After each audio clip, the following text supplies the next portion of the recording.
नमो तस् भगवतो अरहतो सम्मा सम्बुद्धस्स साधु साधु साधु। श्रद्धावंत पुण्यवंत उपासकों, आज हम तथागत आर्य सम्यक संबुद्ध के द्वारा उपदिष्ट श्री सद्धर्म में से महत्वपूर्ण देशनाएं कुछ देखेंगे। और वैसे भी हम क्रमशः देख रहे हैं त्रिपिटक ग्रंथ में जो अंगुत्तर निकाय है, उस अंगुत्तर निकाय में दूसरे निपात में पहला वर्ग कम्म करण वर्ग है और उसके अंतर्गत आने वाला ये छठवां सूत्र है। आज हम ये सूत्र देखेंगे। इस सूत्र का नाम है संयोजन सूत्र है। इसमें भगवान बुद्ध इस तरह से उपदेश बताते हैं, द्वे में भिक्खवे धम्मा, भिक्षुओं दो धर्म है, दो ऐसे एक बातें हैं। तो कथम है द्वे, जो कौन से दो धर्म हैं? याच संयोजनीयेषु धम्मेषु असादानुपस्थिता, मतलब एक धर्म एक ऐसा है जो संयोजनीय, जितने भी धर्म है, संयोजन यानी कि संयोजन कहते हैं, बंधन को कहते हैं। तो बंधन में बांधने वाले जितने भी धर्म हैं, उन धर्मों में जो व्यक्ति सुख आस्वाद देखते हैं, जो संसार में बंधे रहना उनको अच्छा लगता है या उसमें सुख देखते हैं, उसमें सुख है करके वो देखना भी होता है और उसमें अनुभव भी करते हैं, उसे कहते हैं सुख सौमनस्य, यानी कि शारीरिक सुख है या चैतसिक सुख है, उसको कहते हैं सौमनस्य। तो उसमें अगर कोई व्यक्ति देखता है, आस्वादानुपस्थिता, उसमें आस्वाद है करके जब वो देखता है, तो ये एक स्वतंत्र एक धर्म है। आज मैं आप लोगों को इसी विशेष बात बताऊंगा इसे सिखाते समय। याच दूसरा है याच संयोजनेषु धम्मेषु निब्बिदानुपस्थिता, और भगवान कहते हैं और यह जो संयोजनीयेषु धम्मेषु, ये जो संयोजनीय धर्म में निब्बिदानुपस्थिता, जो निर्वेद निब्बिदा देखते हैं, यानी कि उसका मैं अर्थ समझाऊंगा बाद में, जो निब्बिदा को देखने वाला एक स्वतंत्र धर्म है। और दूसरा है आस्वाद अनुपस्थित, उसमें आस्वाद को देखते हुए उसमें अविरत होने वाला एक धर्म है। और दूसरा है निब्बिदा अनुपस्थिता, यानी कि निर्वेद भाव को, निर्वेद यानी कि संसार दुखों से मुक्त होने का या उससे बिल्कुल अपने चित्त से उनको, मतलब चित्त को उस चीज़ों से बिल्कुल हटाने का जो मार्ग है, एक धर्म है, वो एक धर्म है। ये दो धर्म डिवाइड बन जाते हैं।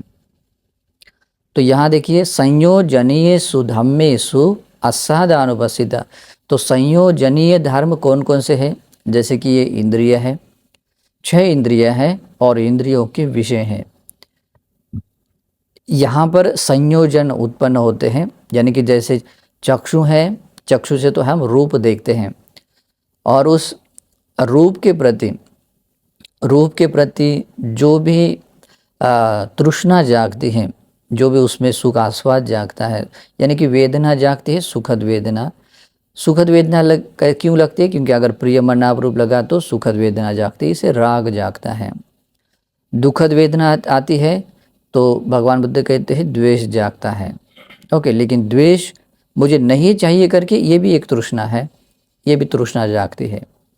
फिर उसके बाद में जो प्रिय भी नहीं अप्रिय भी नहीं, ऐसे मूर्छित करने वाले होते हैं, जो आइडेंटिफाई नहीं कर पाते, इसे मोह जागता है। और भगवान बुद्ध कहते हैं मोह से मूर्छित जब व्यक्ति रहता है, मूढ़ रहता है, तो उसमें भी एक तृष्णा रहती है।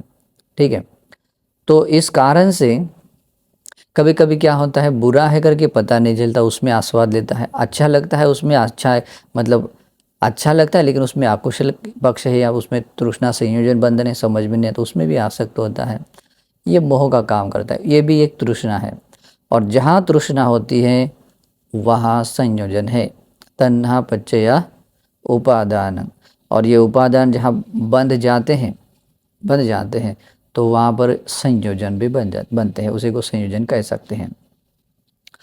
तो भगवान बुद्ध कहते हैं केवल अभी एक नहीं है, अभी इंद्रियों के 6 विषय, 6 इंद्रियां है, 6 विषय है, तो इसके अलावा कोई 7वां इंद्रिय नहीं है जिसके द्वारा कुछ संयोजन, कुछ बंधन या कुछ राग आसक्ति आदि उत्पन्न हो सके। ये 6 इंद्रियां हैं, 6 इंद्रियों में ये संयोजन पैदा होते हैं। तो भगवान कहते हैं उसमें जब व्यक्ति आस्वादानुपस्थिता, उसमें उसके आस्वादों को देखने का जो धर्म है या स्वभाव व्यक्ति धारण कर लेता है, तो वो व्यक्ति, उस व्यक्ति का वो धर्म होता है।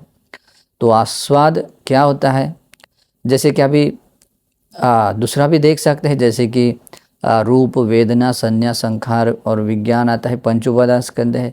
उसको लेकर भी जब व्यक्ति उसमें उसको सुख के रूप में देखता है, सुख के रूप में क्यों देखता है, क्योंकि उसको रूप को नित्य देखता है, और जहाँ नित्य लगता है वहाँ सुख देखता है, और उसी को रूप को क्या कहता है, वो मैं कहता है, मेरा कहता है, मेरी आत्मा कहता है, और इस कारण से वो अपने उसमें उस उपादान पैदा कर लेता है, संयोजन में बन जाता है। ठीक है। उसके बाद में वेदना को लेकर भी वैसा ही है, संज्ञा को लेकर भी है, संस्कार को लेकर भी है, और विज्ञान को लेकर भी है। तो ऐसे संयोजनीय धर्म में जो व्यक्ति सुख सोमनस्य रूपी जो आस्वाद को देखता है, तो ऐसे दिखाने वाला एक स्वतंत्र धर्म होता है, और ये एक धर्म है। और दूसरा आता है याच संयोजनीयेषु धम्मेषु निब्बिदानुपस्थिता, और यह जो संयोजनीय धर्मों में जो निर्वेद जगाने का, निर्वेद देखने का जो धर्म है, ये धर्म तथागत सम्यक संबुद्ध का होता है। और इसीलिए भी जहाँ संयोजनों में जहाँ निर्वेद होता है वहीं पर निर्वाण होता है, वहीं पर मोक्ष होता है। और इसी कारण से ऐसा कह सकते हैं इस संसार में केवल 2 धर्म हैं, और ये परम सत्य है, इसमें कोई और डिवाइड नहीं कर सकते हैं। तो जितने भी बाकी तथागत के धर्म के अलावा जितने भी धर्म है, वो क्या है, आस्वादानुपस्थिता, आस्वादों को देखते हुए देखने वाला वो धर्म होता है। और वो कहाँ पर, संयोजनीयेषु धम्मेषु, संयोजन जहाँ बंधन बांध जाते हैं उस धर्म में वो आस्वाद देखने वाले होते। तो ये कैटेगरीज बन जाते, क्योंकि इसी कारण से इस बाकी जितने भी धर्म होते हैं वो संसार में बांधे रखते हैं, संसार से मुक्त नहीं कराते हैं। और इसी कारण कहते हैं कि वो जन्म और मृत्यु के जो भवचक्र है, भवचक्र से बाहर नहीं आते हैं, वो यहीं पर वो घूमते रहते हैं। इस कारण से इसको कह सकते हैं इस मृत्यु चक्र में, भव चक्र में घूमने वाले, इसको मार्ग का धर्म भी बोलते हैं, धर्म बोलते हैं। और भगवान बुद्ध कहते हैं जो निब्बिदानुपस्थिता, यानी कि निर्वेद की ओर ले जाने वाला, निर्वेद यानी निब्बिदा की ओर ले जाने वाला और उसका अवबोध कराने वाला जो धर्म होता है, वो तथागत और सम्यक संबुद्ध का। इस कारण से 2 ही धर्म डिवाइड होता है, इसमें तीसरा नहीं होता है। ठीक है, तो आगे भी स्पष्टीकरण दे दूंगा, लेकिन अभी यहाँ तक इतना समझ लेना है। फिर भगवान कहते हैं संयोजनीयेषु भिक्खवे धम्मेषु आस्वादानुपस्थित विहरन्तो रागं न पजहति, दोषं न पजहति, मोहं न पजहति। भगवान कहते हैं संयोजनीय धर्म में, जहाँ के ये संसार में जो बंधन में बांधने वाले जितने भी धर्म हैं, उस धर्म में जो मतलब संयोजनीय धर्म में जो आस्वाद देखने का जो स्वभाव है, आस्वादानुपस्थित, तो उसमें सुख सौमनस्य को देखता हुआ जो व्यक्ति विहार कर लेता है ना, जैसे कि चक्षु से रूप देखता है, प्रिय लगता है, उसमें राग आसक्ति जगाता है, अप्रिय लगता है, द्वेष जगता है, और प्रिय अप्रिय भी नहीं है, उसमें मोह जगाता है। और इस कारण से भगवान बुद्ध कहते हैं, उसी को तो आस्वाद कहते हैं, और इस कारण से रागं न पजति, जो आसक्ति है उसको वो कभी नहीं छोड़ सकता है, वो आसक्ति का त्याग नहीं कर, राग आसक्ति को नहीं छोड़ सकता है।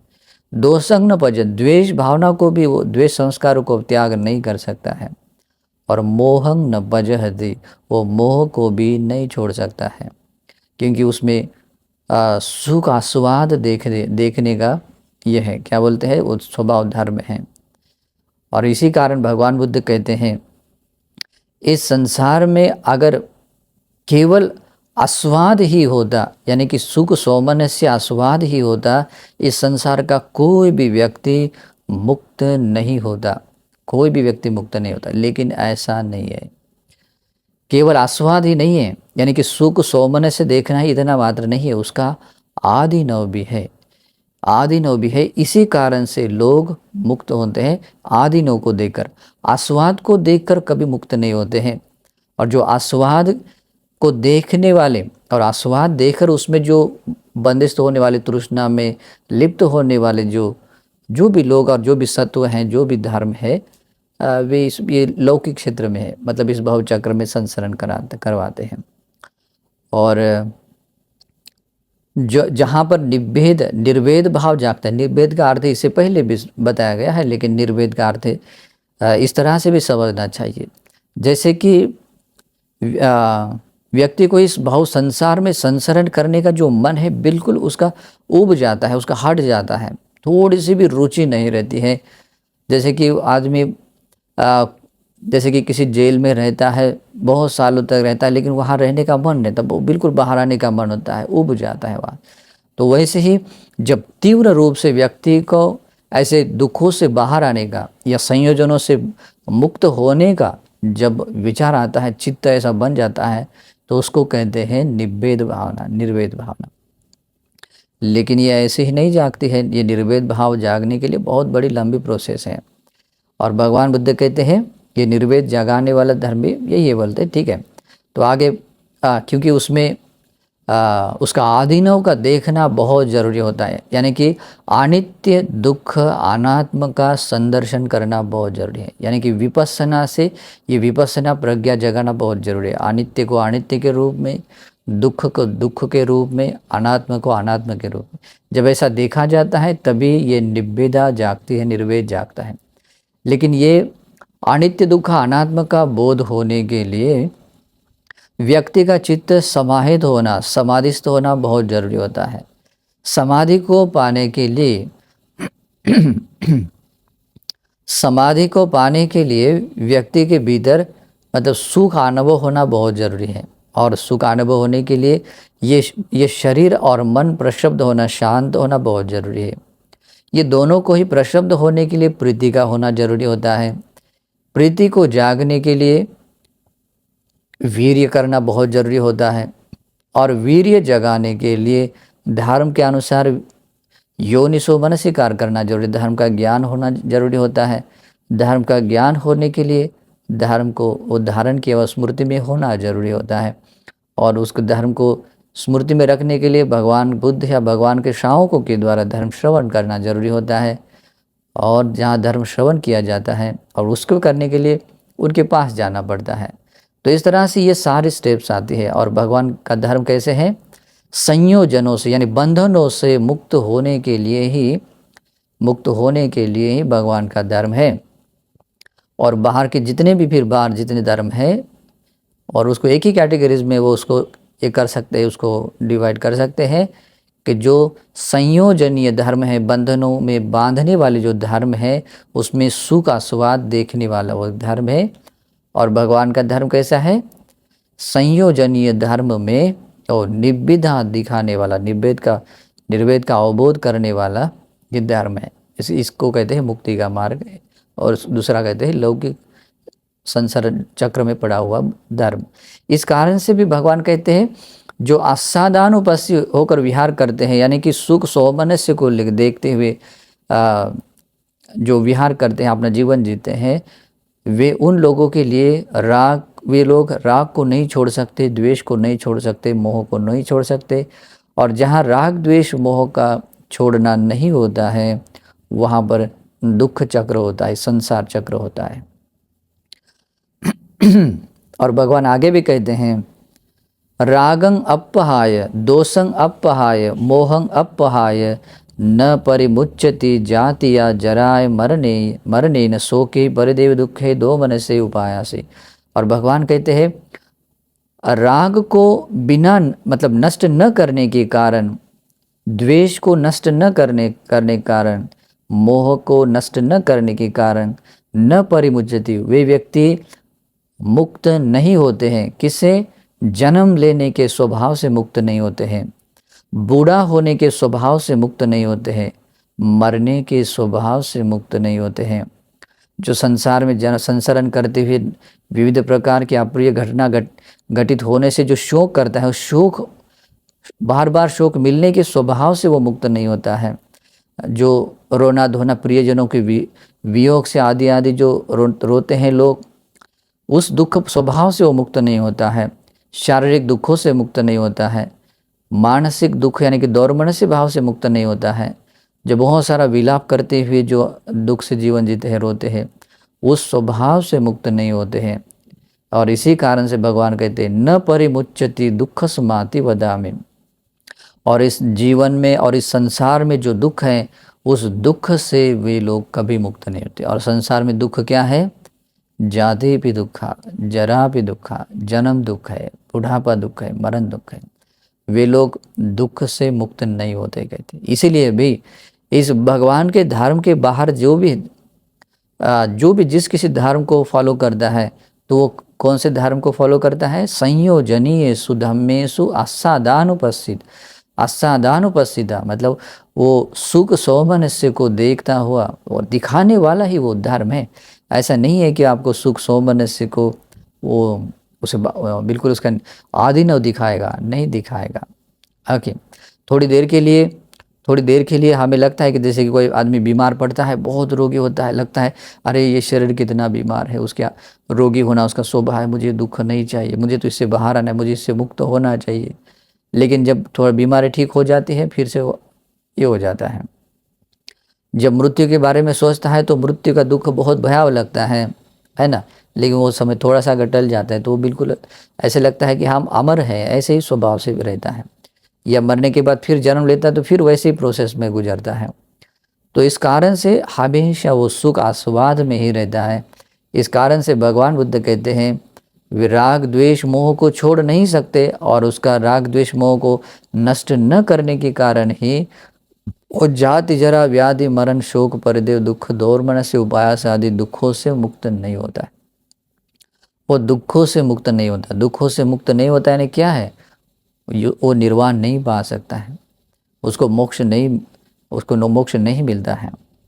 और इसी कारण से ये सारे संसार के प्राणी अविद्या से घिरे होने के कारण, तृष्णा से बंधे होने के कारण ये संसरण करते हैं।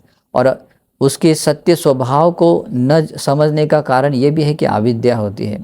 व्यक्ति आस्वाद देखता है। जैसे देखिए, नॉर्मली हम अपने शरीर को देखते हैं, उसमें सुख ही सुख देखते हैं। जैसे कि अपना शरीर देखते हैं, उसको सुख मानते हैं। जो वेदना महसूस कर उसमें सुख देखते हैं। कुछ संज्ञाएं पैदा कर उसमें सुख देखते हैं। जो चेतना उत्पन्न करते हैं उसमें सुख देखते हैं। विज्ञान जगाते हैं उसमें सुख देखते हैं। उसमें दुख है करके वो नहीं देखते हैं। ओके, इसी कारण से उनको राग द्वेष मोह को छोड़ना नहीं होता है। ये थोड़ा स्पष्टीकरण ज़्यादा इसलिए बता रहा हूँ क्योंकि ये ऐसा ही धर्म है। क्योंकि इसीलिए दो ही कैटेगरीज में धर्म आते हैं। एक होता है ये संसार चक्र में बांधे रखने वाला एक धर्म होता है, दूसरा धर्म होता है संसार से मुक्त कराने वाला धर्म। इसलिए संसार से मुक्त कराने वाला भगवान तथागत सम्यक संबुद्ध का धर्म है, और संसार में बांधे रखने वाला धर्म वो बाकी सब है। तो उसमें कैटेगरीज में एक ही कहा जाता है। इसमें अलग अलग नाम लेने का जरूरत नहीं होती है।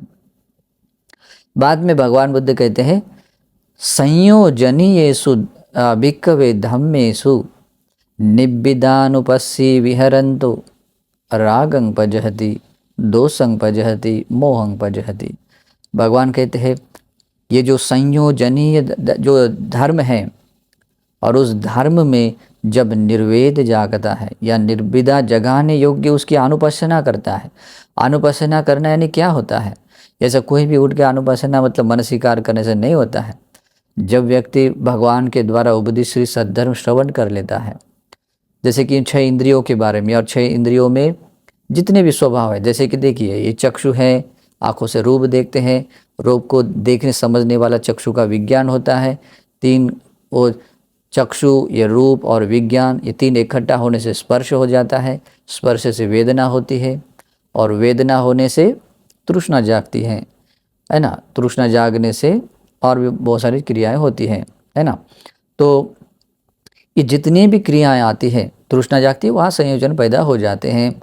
तो भगवान बुद्ध कहते हैं कि जब व्यक्ति भगवान के द्वारा उपदेश ये धर्म देख समझ लेता है कि ये चक्षु कैसे अनित्य है, ये रूप कैसे अनित्य है, और ये जो चक्षु अनित्य है, रूप भी अनित्य है, फिर इन दोनों के हेतु प्रत्यय से उत्पन्न होने वाला जो जानने वाला विज्ञान, जो चक्षु विज्ञान है, यानी कि आप जैसे कि एक पर्टिकुलर जैसे कि दीवार है, ये सामने वाला पर्सन है, ऐसा जो मैं आइडेंटिफाई करता हूँ, जानने वाला जो विज्ञान है, वो विज्ञान भला नित्य कैसे हो सकता है ना। और जब ये चक्षु है, ये रूप है और चक्षु विज्ञान है, तीनों की संगति से जो स्पर्श होता है, तो ये स्पर्श अनित्य चीज़ों से उत्पन्न हुआ स्पर्श भला कैसे नित्य हो सकता है, वो भी अनित्य है। यद अनित्यं तं दुःखं, जो अनित्य है वो दुख है, जो अनित्य है दुख है। इसका मतलब क्या होता है, अनित्य दुख में तब्दील होता है, इसका मतलब वो परिवर्तनशील है, बदलने के स्वभाव का है, यानी कि वो शाश्वत नहीं है। शाश्वत न होने के कारण उसको आत्मा है करके नहीं कहते हैं। शाश्वत न होने के कारण और वो अपने अंडर कंट्रोल कुछ न होने के कारण उसको मैं मेरा नहीं कह सकते। जो मैं मेरा नहीं, जो शाश्वत नहीं है, उसी को अनात्म कहते हैं। ठीक है, इस कारण से ये अनात्म की व्याख्या को समझ लेना चाहिए। और तब जाकर जब उस व्यक्ति को, जब कोई व्यक्ति संयोजनीय धर्मों में अनित्य दुख अनात्म को देखता है, जैसे चक्षु है, ये रूप है आदि, इन विषयों में जब अनित्य दुख अनात्म का संदर्शन कर लेता है, यथाभूत देखता है, तो चक्षुष्मिं भी निबिंदति, चक्षु को मूल करके जो आसक्ति जगा, तृष्णा जगाने स्वभाव होता है, राग जगाने स्वभाव होता है, वो छूट जाता है। इसलिए कहते पजहति, पजहति, क्योंकि वहाँ निर्भेद जागता है। निर्भेद क्यों जागता है? क्योंकि चक्षु के बारे में जो सुख देखने का जो भाव होता है, सोमनस्य देखने का भाव होता है, बिल्कुल वो हट जाता है। उसमें कहीं सुख है ये देखता ही नहीं है। मतलब जैसे कि चक्षु सुख है नहीं देखता है, रूप सुख है वो नहीं देखता है, क्योंकि उसका सत्य स्वभाव देखता है। जो अनित्य है वह दुख है, जो दुख है, अनित्य है, दुख है, उसको मैं नहीं कह सकता, मेरा नहीं कह सकते, और मेरा आत्मा भी नहीं कह सकते, क्योंकि वो नित्य ध्रुव शाश्वत नहीं है ना। इस कारण से वो अनात्म है। जब ये बोध स्थिर हो जाता है और ये बोध होने के बाद में उस चक्षु को लेकर निभेद जागता है, मतलब उसमें जो चित्त में जो आशा राग आसक्ति रहती है वो बिल्कुल छूट जाता है। तो चित्त उसको लेकर जो सभी आशा राग आसक्ति का छूट जाना, अलग हो जाना ही निर्वेद है। ओके, मतलब उसमें कोई आशा जुड़ती नहीं, आसक्ति जुड़ती नहीं है, इस कारण चित्त का अलग हो जाना ही वो निर्वेद कहलाता है। वो सत्य दर्शन कर रहा है। ऐसे सत्य का दर्शन किया जाता है। जब ऐसा सत्य दर्शन होता है, सत्य का वो देख लेता है, तो चित्त उससे बिल्कुल अलग हो जाता है। और चित्त जब अलग हो जाता है तो उसको मूल करके कोई राग नहीं जागता, द्वेष नहीं जागता, मोह नहीं जागता, और इसी को कहते हैं विराग कहते हैं। इसी को विराग कहते हैं, जहाँ वो राग द्वेष मोह के संस्कार नहीं बन रहे हैं। और जहाँ राग द्वेष मोह के संस्कार नहीं बनते हैं, तो वहाँ राग द्वेष मोह के संस्कार वहाँ निरुद्ध भी होते हैं, तो पजहति, वो छूट जाते हैं। इसी कारण से भगवान, अभी ये स्पष्टीकरण जो बताया वो उसको ध्यान से सुनना, इस स्टेप्स को समझ लेना है। और इस स्टेप्स को समझते हुए जब आप लोगों को ये विपස්සना कर्मस्थान सिखाया जाता है, तो इसी अनित्य दुख अनात्म का अवबोध करते हुए इसका निब्बेद भाव, विराग भाव, निरोध भाव, मुक्ति भाव का, विमुक्ति भाव का अवबोध करना चाहिए। और इसी कारण से ये भगवान का ही धर्म होता है। और ऐसी धर्म देशना केवल तथागत सम्यक संबुद्ध बताते हैं, जो संयोजनीय धर्म में निब्बिदा का दर्शन कराते हैं। निब्बिदा का दर्शन कराने योग्य वो अनुपस्सना सिखाते हैं। ओके, तो जो व्यक्ति ऐसे विहार करता है, जो निर्भेदानुपस्सना करते हुए अपनी भावना भावित कर लेता, विहार कर लेता है, वो राग को छोड़ देता है, द्वेष को छोड़ देता है, मोह को छोड़ देता है। और भगवान कहते हैं जब राग द्वेष मोह को छोड़ देता है, रागंग पहाय, दोषंग पहाय, मोहंग पहाय, परिमुच्यते जाति या जराय मरणे शोके दुखे, शोके परिदेवी दुखे दो मन से उपाया से। और भगवान कहते हैं जब राग को वो नष्ट कर देता है, द्वेष को और मोह को नष्ट कर देता है, परिमुच्यते, वो बिल्कुल मुक्त हो जाता है। किसे? जन्म लेने के स्वभाव से वो मुक्त हो जाता है, बूढ़ा बनने के स्वभाव से मुक्त हो जाता है, मरने के स्वभाव से वो मुक्त हो जाता है, उसको दोबारा मरण नहीं, शोक होने से स्वभाव से मुक्त हो जाता है, ये जो रोना धोना आदि परिदेव करते हैं उससे मुक्त हो जाता है, शारीरिक दुखों से मुक्त हो जाता है, मानसिक दुखों से मुक्त हो जाता है, और विलाप करते हुए जो दुखी रहते हैं उस स्वभाव से भी मुक्त हो जाता है। इसी कारण से ये जो संसार में मिलने वाला हर एक दुख से जब मुक्त हो जाता है तो भगवान कहते हैं परिमुच्यति दुःखस्माति वदामि, भिक्षुओं वह व्यक्ति सभी दुखों से मुक्त हुआ ऐसा मैं कहता हूँ। इमे उच्यति भिक्खवे द्वे धम्मा, भिक्षुओं ये 2 धर्म हैं। इस अर्थ से भी आप समझ सकते हैं इस पूरे संसार में ब्रह्मांड में केवल 2 ही धर्म हैं। एक धर्म होता है जो आप लोग मतलब संसार में प्राणियों को संसार चक्र में बांधता हुआ संसार चक्र में जन्म और मृत्यु के इस चक्र में डाल देता है, और दूसरा धर्म होता है जो इस भव चक्र जन्म और मृत्यु के इस भव संसरण चक्र से बिल्कुल वो बाहर मुक्त कराता है। इसे तीसरा कैटेगरी नहीं है। इस कारण से भी हम विविध रूप से ऐसे कैटेगराइज नहीं कर सकते, इसमें सिर्फ 2 कैटेगरीज कर सकते हैं। ओके, तो जहाँ जन्म है, बूढ़ापा है, मृत्यु है, फिर कर्म के अनुसार फिर जन्म है, बूढ़ापा है, मृत्यु है, हाँ वो एक धर्म है, वो एक कैटेगरीज में आता है। दूसरा है जो इसे मुक्त कराने वाला है। तो ये जानकर भी सही, अगर आप अपने आप को दुखों से मुक्त कराना चाहते हैं, ये जन्म लेने के स्वभाव से मुक्त होना चाहते हैं, बूढ़ा होने के स्वभाव से, मरने के स्वभाव से मुक्त होना चाहते हैं, तो जो वो धर्म इस तरह के सभी दुखों से मुक्त कराने वाला होता है, इसमें हमें आना चाहिए, इसके अनुसार हमें जीवन जीना चाहिए, तब हम भी सभी दुखों से मुक्त हो सकते हैं। लेकिन इस रास्ते पर चलने के लिए मतलब प्रज्ञा लगती है, पुण्य लगता है और बहुत कुछ लगता है, वीरता लगती है।